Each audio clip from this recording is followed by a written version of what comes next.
Goeiedag, ek is Jaco ter Blanche, prinsipaal by PSG Fiduciary Services North. Ons is 'n trustmaatskappy binne PSG wat fiduciêre dienste aan die adviseurs en hulle kliënte in PSG lewer. Ons het 'n kantoor wat fokus op die bereddering van bestorwe boedels, die opstel van testamente en trustadministrasie. Dis 'n span personeel wat toegewyd daardie dienste aan adviseurs lewer. My name is Julia Msimanga.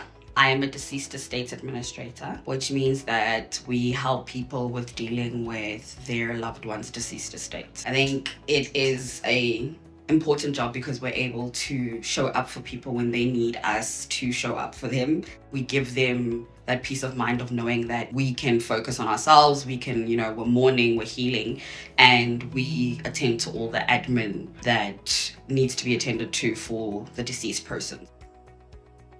Hi, I'm Karabo Msimanga. I'm a deceased estates administrator. I always have this elevator speech that I say that I look after your assets while you enjoy the afterlife. I have a LLB degree as well as a paralegal diploma. And I basically administer deceased estates according to legislation. I truly enjoy my job because I get to interact with people, especially while they're going through a difficult time. And one of the perks that we have in our company is that we have an open door policy where clients can actually call and contact us whenever they need us. Ek is Petrusa van Jaarsveld. Ek werk by PSG Trust sedert November 2018. Ek doen nou al boedelwerk, trustwerk vir die afgelope 22 jaar.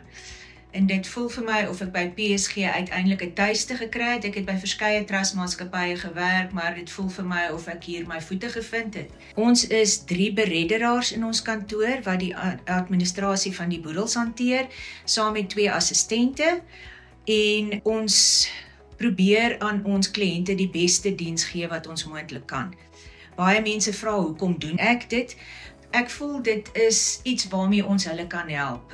'n Proses waardeur hulle in elk geval moet gaan en dit is lekker om hulle deur hierdie proses te lei en dan uiteinde van die dag vir hulle closure te gee in 'n baie moeilike tyd.